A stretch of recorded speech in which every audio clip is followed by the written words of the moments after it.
Tout est OK pour vous?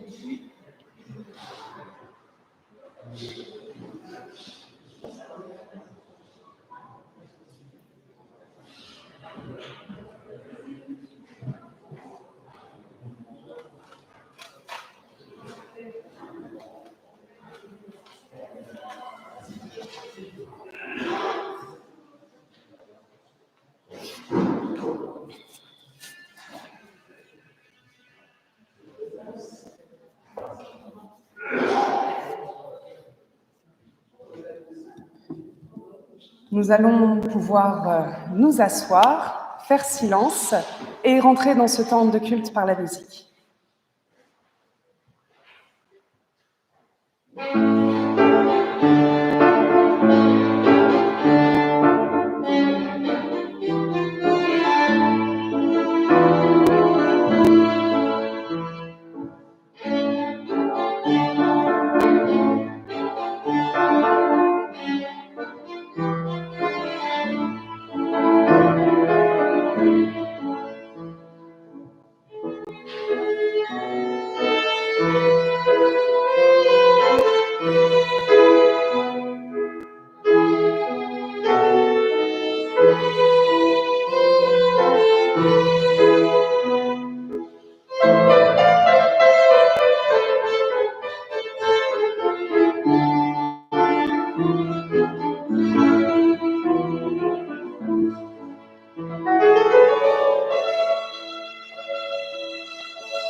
Je vous invite à vous lever.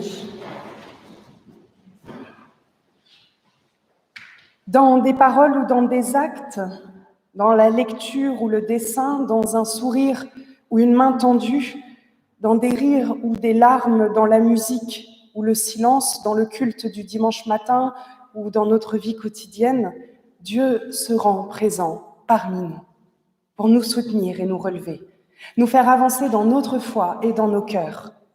Chacun, à notre manière, Dieu nourrit notre foi pour qu'elle fasse sens dans nos vies et qu'elle soit lumière aux yeux du monde. Ensemble, et chacun pour sa part, nous sommes les enfants de Dieu, tous égaux face à lui. Et l'apôtre Paul nous le rappelle, il n'y a plus ni juif ni grec, il n'y a plus esclave ni homme libre, il n'y a plus ni homme ni femme, vous êtes un en Jésus-Christ. Nous sommes un en Jésus-Christ. Chacun de nous est présent et Dieu est présent pour chacun de nous. Personne n'est étranger aux yeux de Dieu, même si vous n'en êtes pas conscient. Nous sommes un car nous avons reçu et recevons encore la grâce, la joie, la chaleur et la paix de Dieu pour nos vies. Réjouissons-nous tous les jours de recevoir un amour aussi grand que celui que Dieu nous offre à chaque instant. Amen. Bonjour à tous. Vous allez bien ? Super. Moi aussi. Je sais que vous me posez tous la question intérieurement, alors je me permets de répondre. Poursuivons ce temps de culte par la prière de louange. Prions. Notre Dieu, nous sommes rassemblés tous ensemble pour te dire merci avant tout. Merci car tu nous rencontres toujours de nouveau. Tu nous cherches par une parole, par des personnes, par des questions qui grandissent au fond de nous. C'est une joie de découvrir que nous ne sommes pas des produits du hasard, mais des enfants voulus de ta part, membres d'une grande famille en ton nom, malgré ou même grâce à notre diversité, nos différences, nos échanges bienveillants. Nous sommes les enfants de ce monde que tu as voulu pour nous. Oui, notre Dieu, nous te disons merci, car grâce à toi, nous pouvons vaciller sans avoir peur. Grâce à toi, chaque jour permet de nouvelles découvertes. Grâce à toi, nous pouvons réfléchir et agir. Grâce à toi, l'espérance est possible. C'est grâce à toi que nous pouvons annoncer un amour inconditionnel. Et surtout, grâce à toi, les problèmes de nos vies deviennent des défis partagés avec toi.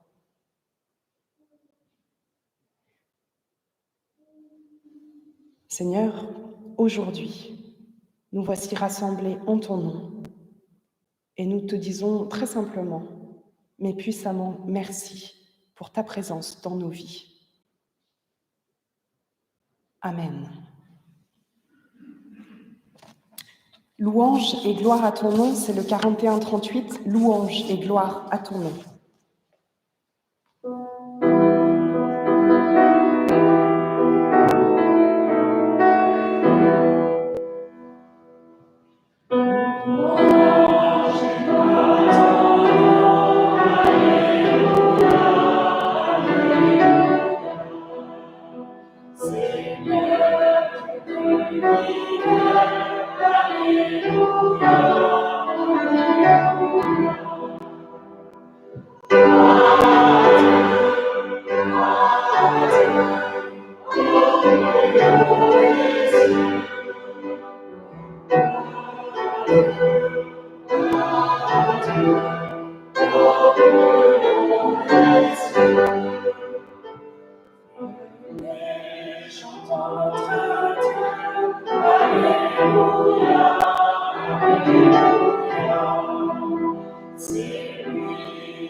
Nous avons des failles, des faiblesses, des moments où nous vacillons, et Dieu est aussi là pour entendre ces failles qui sont en nous. Nous pouvons lui remettre dans la confiance pour qu'il puisse nous relever. Je vous invite à la prière.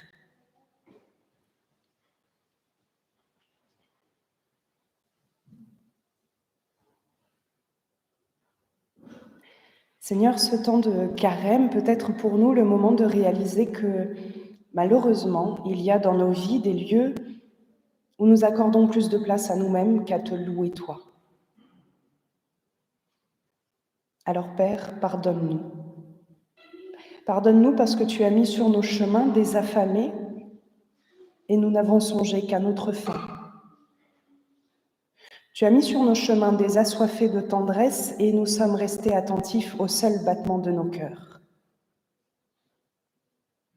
Tu as mis sur nos chemins des frères et des sœurs à consoler et nous n'avons pleuré que sur nous-mêmes. Tu as mis sur nos chemins des petits à soutenir et nous n'avons porté que nos fardeaux. Tu as mis sur nos chemins tous les sanglots du monde et nous n'avons pensé qu'à nos succès et à nos joies. Alors Père, pardonne-nous. Si nous le voulons, tu nous donnes la force d'offrir le pain, l'espérance et la joie à ceux qui croisent nos chemins. Alors permets à nos mains de créer la beauté, à nos bouches de proclamer l'amour, à nos yeux de voir la bonté et à nos pieds d'aller vers l'autre. Que ce temps de carême soit pour nous un moment privilégié à la réflexion nous permettant de réaliser ce qui compte vraiment dans nos vies.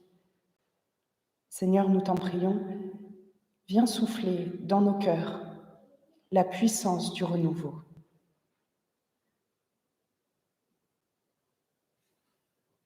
Amen.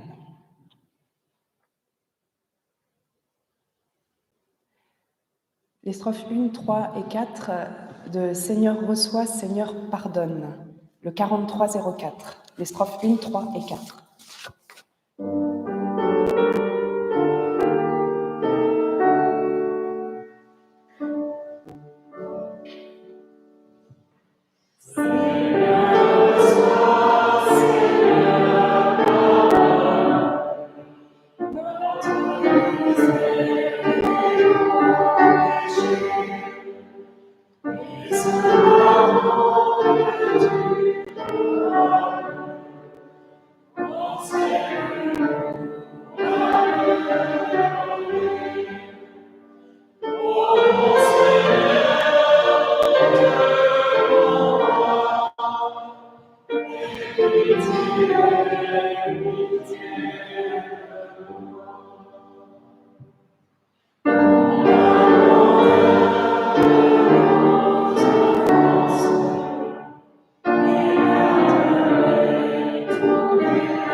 Dieu nous donne tous les jours, sa force. Il nous offre son souffle de vie. La présence de Dieu monte en nous. Elle emplit nos vies de sa lumière. Il nous montre, certes, les fautes du monde, il dénonce les forces du mal qui nuisent aux hommes. Mais surtout, il nous ouvre au combat de la vie et de la lumière. Je vous invite à vous lever.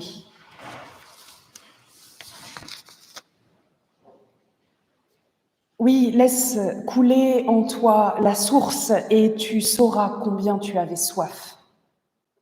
Laisse passer en toi la vie et tu sauras combien tu étais mort. Laisse respirer en toi le désir et tu sauras combien tu étais lié. Laisse vivre en toi l'amour et tu sauras combien tu étais seul. Laisse naître en toi la présence et tu sauras combien tu étais absent. Laisse-toi trouver par celui qui est le visage de ton humanité et tu te sauras à jamais enfant de l'Esprit. Le Seigneur nous donne un cœur toujours nouveau, un cœur qui bat au rythme du cœur de Jésus, son Fils. Notre Père nous le promet, je soulage ceux qui viennent à moi. J'encourage ceux qui s'ouvrent à l'espérance, je les accompagne au jour de la difficulté et du malheur. Tous ceux qui se tournent vers Dieu reçoivent la certitude de son pardon. Alors réjouissons-nous. Réjouis-toi, peuple fidèle. Les strophes 2 et 3 du psaume 33. Réjouis-toi, peuple fidèle.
Avant de lire la parole qui nous est proposée pour aujourd'hui, je vous invite à la prière.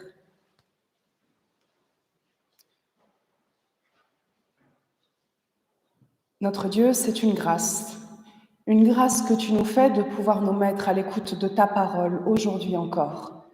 Cette parole qui est tellement pleine de vie, de lumière, de joie, une parole qui nous permet de nous relever, d'avancer, d'être dans la confiance et l'espérance, alors qu'aujourd'hui encore, par ton esprit, tu puisses rejoindre chacun des cœurs qui écoutent ta parole, pour que cette parole devienne réellement puissance de vie pour chacun de nous.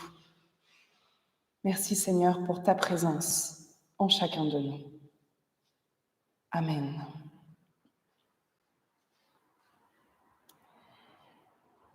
La première lecture pour aujourd'hui se trouve dans l'Épître aux Éphésiens, au chapitre 2, les versets 4 à 10.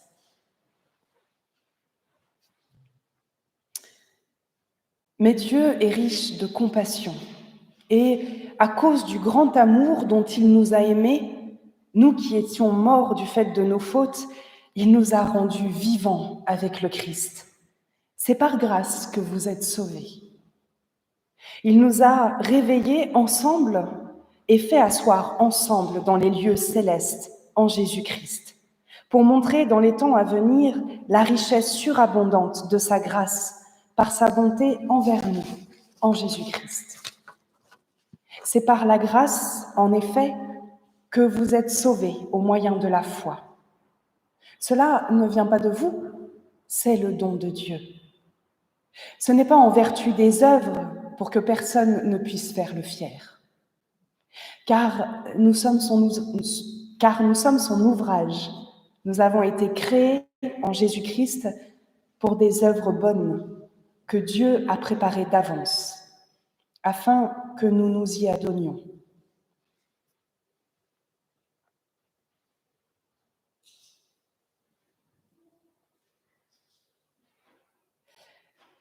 Nous allons prendre les strophes 1, 2 et 4 du 2207. Et pour ce chant, ceux qui souhaitent rester assis peuvent rester assis, ceux qui souhaitent se lever peuvent se lever. Voilà, chacun est libre de faire comme il le sent. Donc je vous invite à vous lever ou à rester assis pour prendre le 2207, les strophes 1, 2 et 4. Écoute, entends la voix de Dieu.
L'évangile du jour se trouve dans l'évangile de Jean, au chapitre 3, les versets 14 à 21. Et donc au milieu, il y a le fameux Jean 3,16, que très certainement un certain nombre d'entre vous connaissent quand je dis Jean 3,16.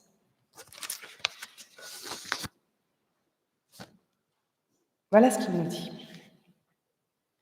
Et comme Moïse éleva le serpent dans le désert, il faut de même que le Fils de l'homme soit élevé, pour que quiconque croit ait en lui la vie éternelle. Car Dieu a tant aimé le monde qu'il a donné son Fils unique, pour que quiconque met sa foi en lui ne se perde pas, mais ait la vie éternelle. Dieu, en effet, n'a pas envoyé son Fils dans le monde pour juger le monde, mais pour que, par lui, le monde soit sauvé. Celui qui met sa foi en lui n'est pas jugé. Mais celui qui ne croit pas est déjà jugé, parce qu'il n'a pas mis sa foi dans le nom du Fils unique de Dieu. Et voici le jugement. La lumière est venue dans le monde et les humains ont aimé les ténèbres plus que la lumière, parce que leurs œuvres étaient mauvaises. Car quiconque pratique le mal déteste la lumière. Celui-là ne vient pas à la lumière de peur que ses œuvres ne soient dévoilées. Mais celui qui fait la vérité vient à la lumière, pour qu'il soit manifeste que ses œuvres ont été accomplies en Dieu.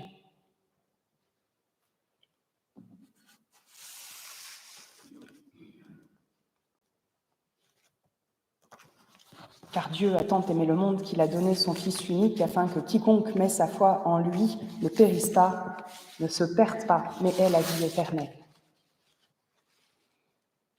Seigneur, ta parole est parole de vie. Viens mettre en nous la vie. Amen. Voilà donc un des textes, ou en tout cas ce verset 16 que j'ai répété, un des textes peut-être le plus connu des chrétiens, de manière générale. Dieu a tant aimé le monde qu'il a donné son Fils unique afin que quiconque met sa foi en lui ne se perde pas, mais ait la vie éternelle. C'était le texte du jour. Et en fait, pour être honnête, j'étais presque embêtée de me trouver face à ce texte comme texte du jour. Beaucoup de croyants le connaissent par cœur. Avons-nous quelque chose à dire sur deux versets que nous répétons presque en boucle? Vous voyez, c'est un des versets que même moi je connais par cœur et que je dis comme ça sans même le lire.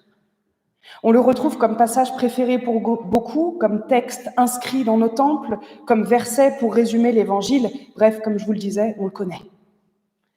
Le problème cependant, c'est que nous le connaissons tellement bien que justement, nous ne prenons peut-être plus le temps de l'entendre vraiment, d'écouter ce qu'il dit vraiment. Le comprenons-nous encore, ce texte? Et plus encore, ce texte nous parle d'amour, l'amour de Dieu pour le monde. Et j'ai parfois l'impression que nous avons la bouche pleine de cet amour de Dieu pour le monde. On le prêche, mais quel sens a-t-il encore? Ça m'a fait penser à un moment que j'ai vécu pendant mes études de théologie à Paris.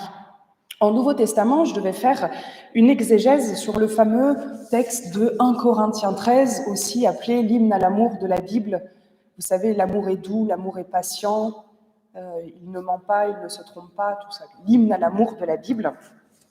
Et après avoir travaillé pendant 1 mois sur ce texte, l'hymne à l'amour de la Bible, sur l'amour en fait, j'en étais presque gavée de l'amour. C'est étrange.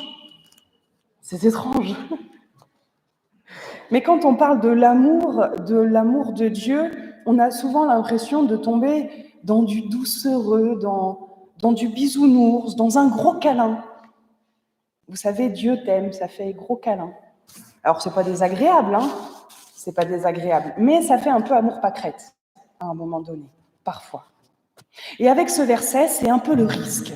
On le dit encore et encore, et on ne sait plus vraiment ce que ça veut dire, mais on le brandit comme un verset de vérité. Peut-être ne faudrait-il pas trop en parler pendant un temps pour qu'il retrouve une place claire dans nos vies. Mais de ne pas en parler ne changera pas la réalité des faits.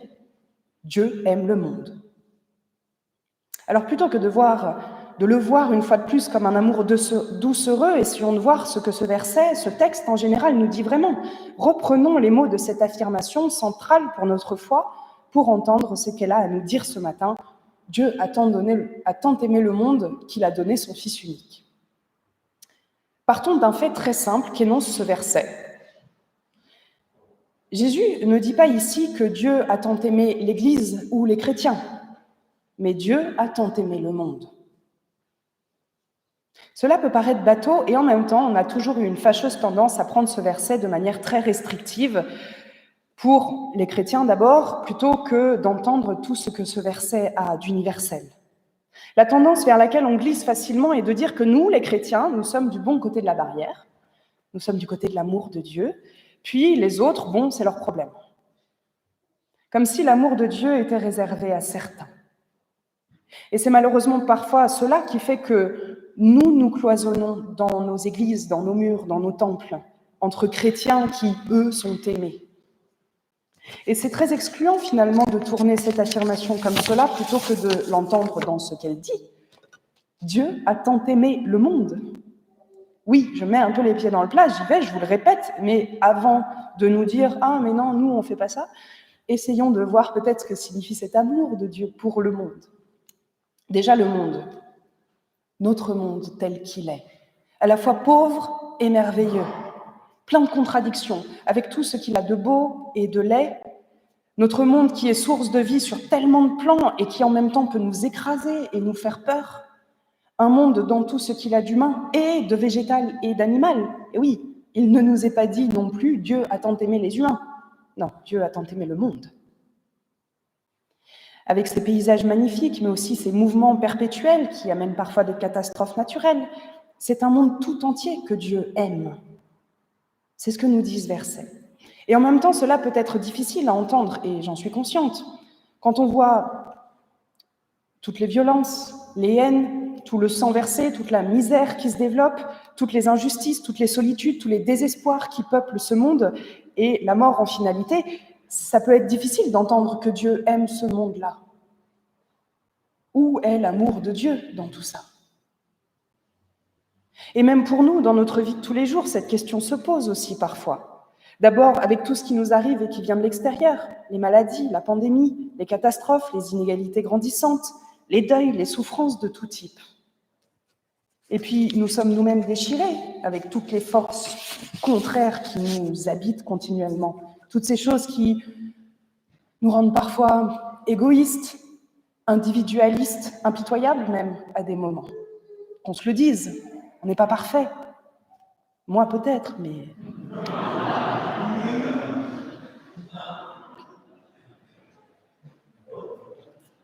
Non, voilà, je rigole, bien sûr. Alors que ce soit faut que j'arrête d'improviser comme ça, je pense que c'est... Que ce soit par rapport à notre prochain, mais aussi par rapport au monde en général, il y a toutes ces contradictions. On voit des choses qui ne tournent pas rond dans notre monde, et pourtant, on n'agit pas. On voit des choses qui ne tournent pas rond, et on n'agit pas.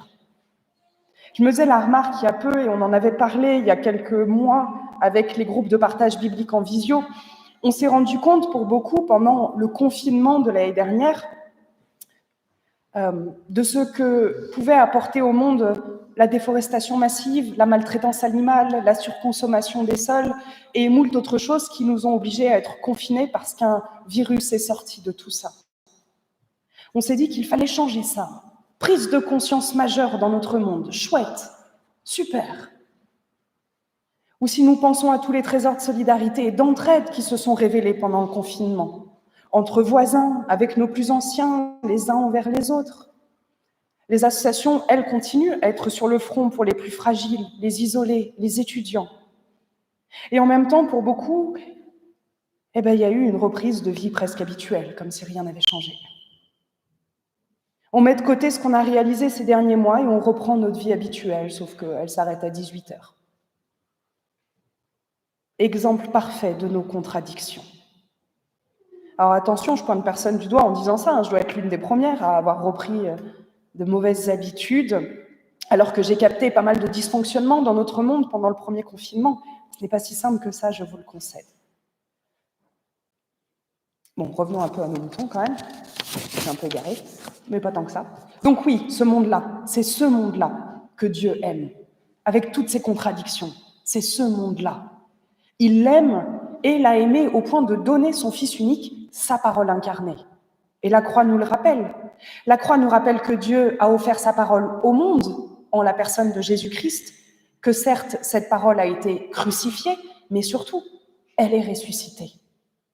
C'est l'une des raisons pour lesquelles nous avons peut-être tant de croix sur le bord de nos routes, dans nos églises, autour de nos cous. C'est pour que nous nous rappelions encore et encore que quoi qu'il en soit dans ce monde, peu importe ce qu'il s'y passe, Dieu a aimé ce monde et l'aime encore. Et que nous ne sommes pas condamnés à la fatalité d'une crucifixion, mais nous avons un chemin ouvert vers la résurrection. Il n'y a plus de fatalité. C'est ça que nous rappellent ces croix-là.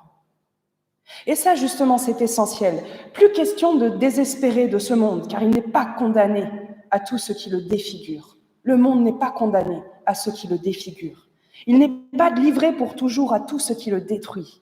Il n'est pas destiné à mourir, ce monde. Il est destiné à la vie, à la justice, à la réconciliation de tous, à l'amour entre tous. Mais c'est aussi pour ça qu'il n'est surtout pas question de se résigner, bien au contraire. Ne soyons pas résignés.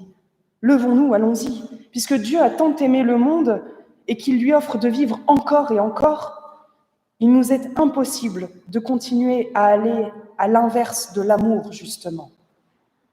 Parce que Dieu aime le monde tout entier et tous ceux qui le peuplent.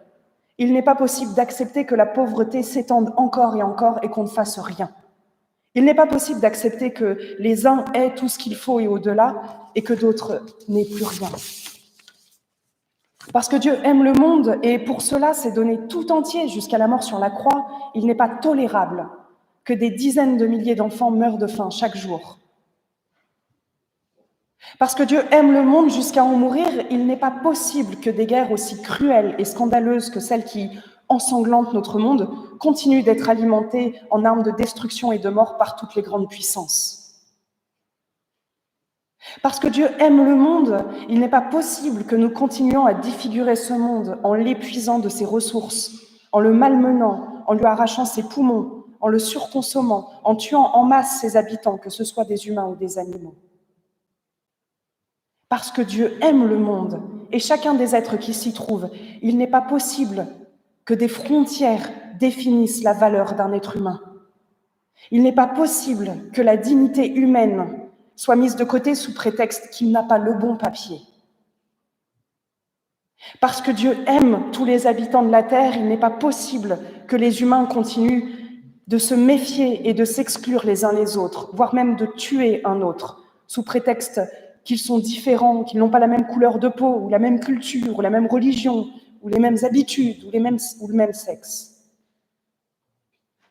Parce que Dieu a tant aimé le monde qu'il a donné son Fils unique pour que quiconque croit en lui ne se perde pas, ne continue pas à se perdre dans ses dominations, dans ses peurs, dans ses haines, ou dans sa propre justice personnelle, mais qu'il ait la vie éternelle, celle que Dieu veut pour tous, pour que chacun en devienne un témoin et un combattant de cette vie-là, cette vie qui est aimée de Dieu. Oui, si nous lisons et si nous brandissons ce verset encore,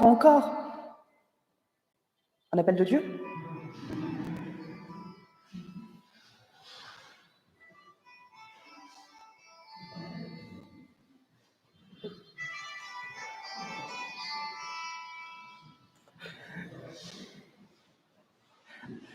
Donc, oui, si nous lisons et que nous brandissons ce verset encore et encore, si nous levons haut à chaque fois cet amour de Dieu, on ne peut plus tourner les yeux et éviter tout ce qui est l'inverse de l'amour, de la vie, de la construction dans ce monde. Et plus encore, allons plus loin avec ce verset, encore un chouille, car Dieu n'a pas envoyé son Fils dans le monde pour qu'il juge le monde, mais pour que le monde entier, soit sauvé par lui. C'est ce que nous a dit ce texte. On ne parle pas justement de faire périr le monde dans ce verset, mais de le sauver par le Christ, par la parole de Dieu. Alors vous entendez bien, définitivement, cet amour de Dieu pour le monde n'est pas un amour doucereux, gentillet, ce n'est pas un gros câlin Disney. Cet amour de Dieu, c'est un amour qui se bat pour la vie, c'est un amour qui combat pour la vie. C'est énorme ça, c'est génial, c'est un truc qui nous met en mouvement. Cet amour de Dieu. Ça peut changer tout un monde, cette vérité-là. Oserons-nous encore détourner les yeux quand cette vérité est face à nous ? Oserons-nous encore jouer à cache-cache en se défaussant de nos responsabilités sur d'autres ? Je ne crois pas. Nous l'entendons, ce qu'il veut dire, cet amour pour le monde. Un dernier petit mot. Il y a un verset sur lequel je voulais revenir et n'allons pas le comprendre de travers, ce verset. Celui qui croit en lui n'est pas jugé, mais celui qui ne croit pas est déjà jugé, parce qu'il n'a pas cru au nom du Fils unique de Dieu. N'allons surtout pas dire, vous voyez bien que quand même, oui, il y a les bons qui seront sauvés et les méchants qui seront châtiés. Non. Parce que si on lit bien ce verset, déjà, ce n'est pas Jésus ou Dieu qui est désigné comme juge, mais chacun qui semble se juger lui-même. Il n'est pas jugé, il est déjà jugé. Et ensuite, il ne s'agit pas d'un futur, mais bien d'un présent. C'est aujourd'hui que la parole de Dieu nous permet de voir ce qui est ou n'est pas amour pour ce monde. C'est en ce sens-là le jugement. Ça nous permet de voir ce qui est ou n'est pas amour pour ce monde. Ne prenons pas ce verset comme un après la mort qui nous déchargerait de toute responsabilité actuelle. C'est aujourd'hui que nous sommes appelés à nous juger nous-mêmes face à Dieu, pour se tourner vers un combat pour la vie. C'est un élan, c'est un chemin qui nous est proposé. Ce n'est pas une menace, c'est une prise de conscience. Ce n'est pas une menace, ceux qui croient et ceux qui ne croient pas. Ce n'est pas une menace, c'est un élan, un chemin, une prise de conscience. Et ça m'a fait penser à ce que Moïse avait déjà constaté à l'époque. J'ai placé devant toi la vie et la mort, choisis la vie afin que tu vives. Tu le peux, car Dieu t'a tant aimé. Alors oui, définitivement, ce verset n'est plus seulement une jolie phrase à brandir, mais un moyen de se tourner vers la vie, de devenir des combattants pour la vie. Parce que si Dieu a tant aimé le monde, il nous offre aujourd'hui de vivre cet amour au quotidien. Alors ne crains pas, tourne-toi vers la vie, bats-toi pour elle, et alors tu découvriras la puissance de cet amour de Dieu pour le monde.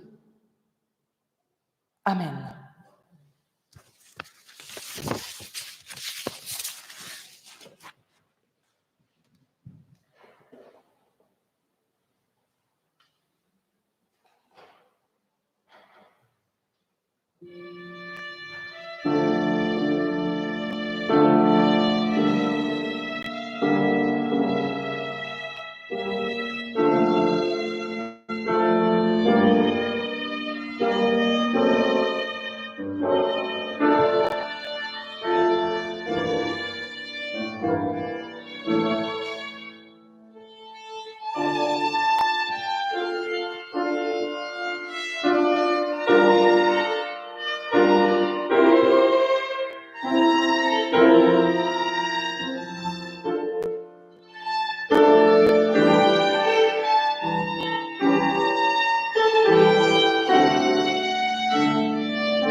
Je crois en Dieu le Créateur, c'est le 61-81. Je crois en Dieu le Créateur et nous pouvons nous lever pour chanter le 61-81.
Isabelle, j'appelle Isabelle Gabex, notre présidente pour les annonces.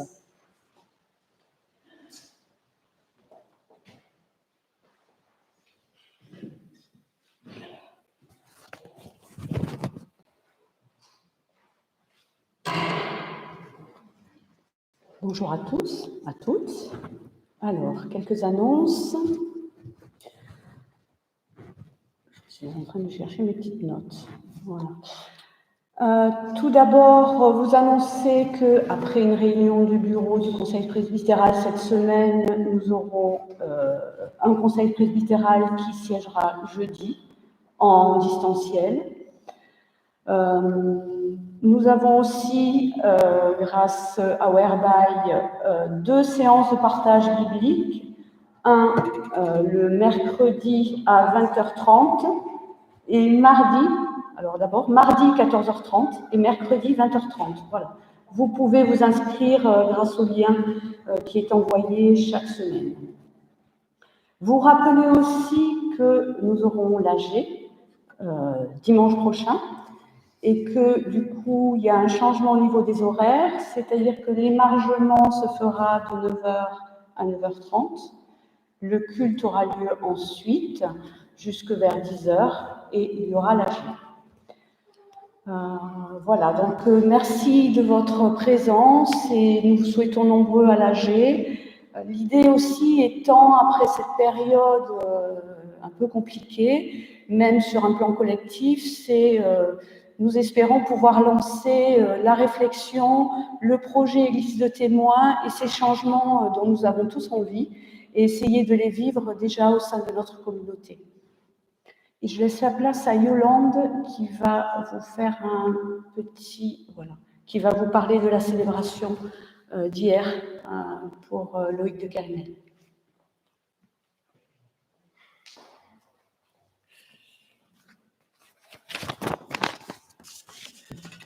Bonjour à tous.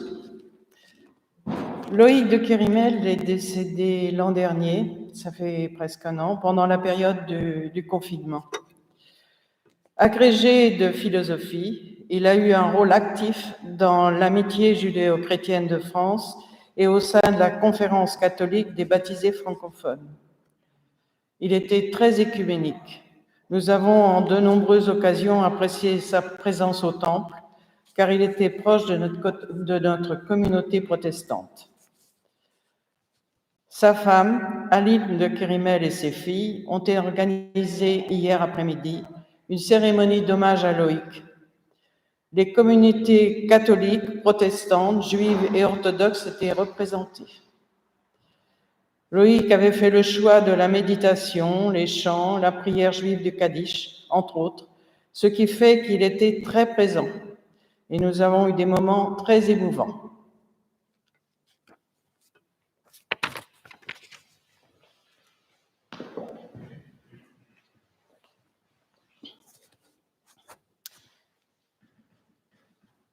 Nous avons également appris lundi le décès de Josiane Stanislas, qui est la sœur de Sylvie Randria, lundi dernier. Donc, son décès, elle était assez jeune, la sœur de Sylvie. Et les obsèques auront lieu la semaine prochaine à 10h à l'église Saint-Paul de Bellevue.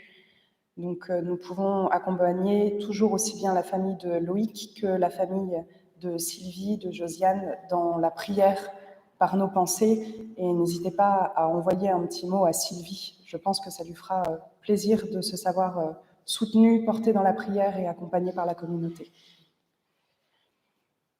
Est-ce qu'il y a d'autres nouvelles, annonces à faire? Oui, Anne-Chantal? Merci, heureusement que tu es là. Cet après-midi se poursuivent les conférences du Carême du service protestant sur France Culture. Donc vous pouvez retrouver à 16h sur France Culture le Carême protestant, donc conférence toujours animée par Samuel Amedro cette année. Également à la sortie, vous aurez la traditionnelle offrande de l'entraide. Voilà, donc pensez-y pour le temps qui arrive. À l'offrande de l'entraide à la sortie. Vendredi, on a eu aussi une réunion, donc il y a eu le CA de l'entraide vendredi. Effectivement, l'entraide a toujours besoin d'aide, alors aussi bien humaine, mais aussi financière, parce que les personnes en difficulté, malheureusement, ne désemplissent pas. Et pour que l'entraide puisse continuer à accompagner au mieux ces personnes et les nouvelles personnes qui se présentent à nous ont besoin, en l'occurrence, de cet apport financier, mais aussi de bonne volonté. Nous avons eu aussi cette semaine un temps d'échange et de partage avec la Fédération de l'entraide protestante en région Ouest autour de la question des étudiants et de la précarité des étudiants. Voilà, les étudiants qui aujourd'hui, pour une très grande partie, sont en grande difficulté aussi bien financière que psychologique. Et donc, on est en train de réfléchir à comment accompagner ces étudiants.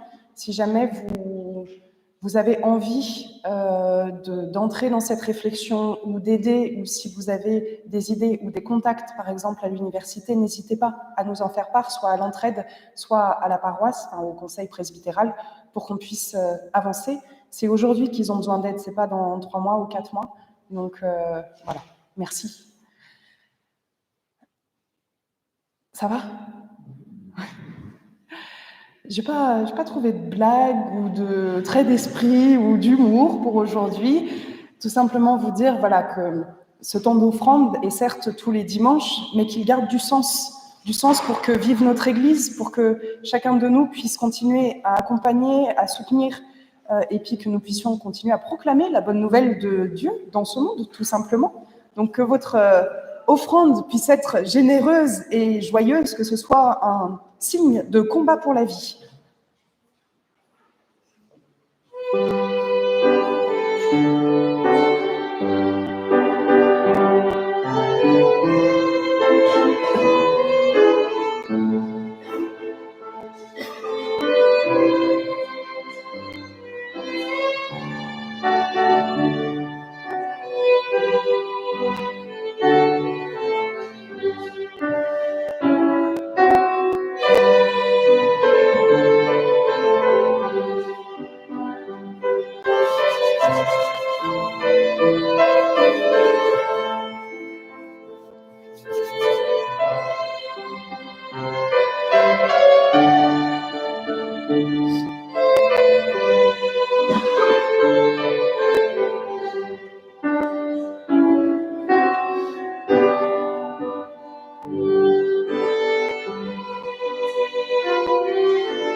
Merci beaucoup à Hélène et Louise qui nous accompagnent aujourd'hui dans notre prière et notre montée à Dieu par la musique.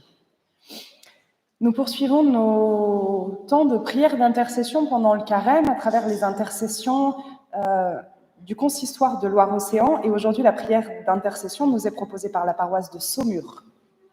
Prions.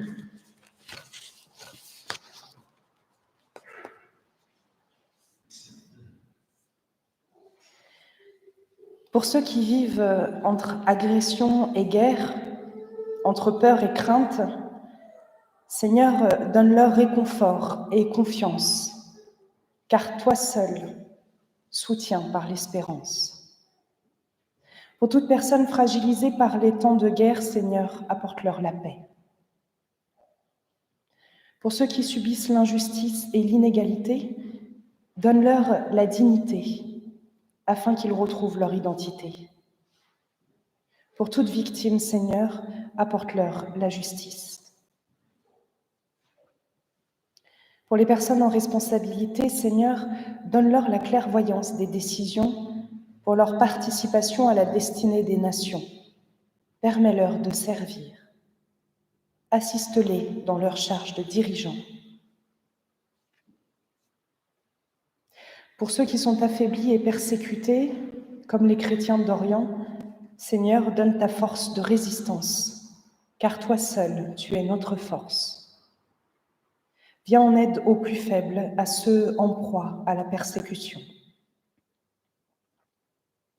Pour ceux qui manquent de biens de première nécessité, qui ne peuvent manger à leur faim, en proie à la pauvreté, les oubliés de nos sociétés, Seigneur, viens leur en aide.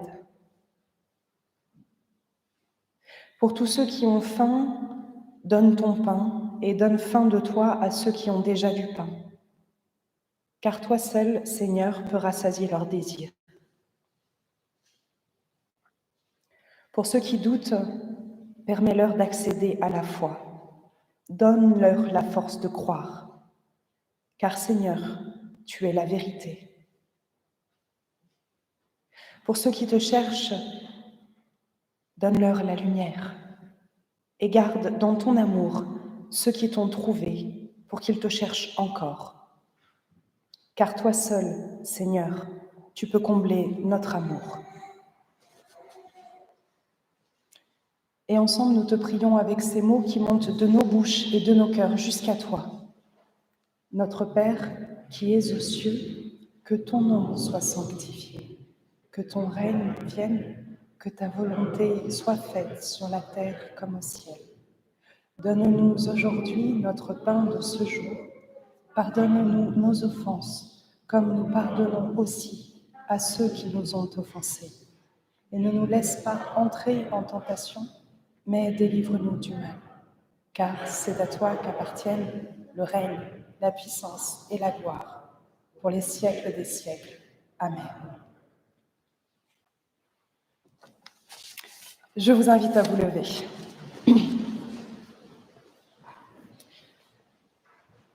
Alors oui, définitivement, ce verset, chez Jean, Dieu a tant aimé le monde qu'il a donné son Fils unique, n'est plus seulement une jolie phrase à brandir, mais un moyen de se tourner vers la vie, de devenir des combattants pour la vie, parce que si Dieu a tant aimé le monde, il nous offre aujourd'hui de vivre cet amour au quotidien. Alors ne crains pas, tourne-toi vers la vie, bats-toi pour la vie, alors tu découvriras la puissance de cet amour de Dieu pour le monde. Recevons la bénédiction de la part de Dieu. Le Dieu de l'espérance nous comble de toute joie et de toute paix dans la foi, afin que nous débordions d'espérance par la puissance de l'Esprit. Que ce Dieu d'amour qui se donne à nous puisse nous porter sur les routes que nous empruntons. Allons avec cette force qui nous est donnée. Amen. C'est vers toi que je me tourne, le 44-15, et nous terminerons avec c'est vers toi que je me tourne, c'est-à-dire vers Dieu, vers le monde extérieur, les personnes qui sont dans ce monde, le monde, quoi.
Très bon dimanche à tous.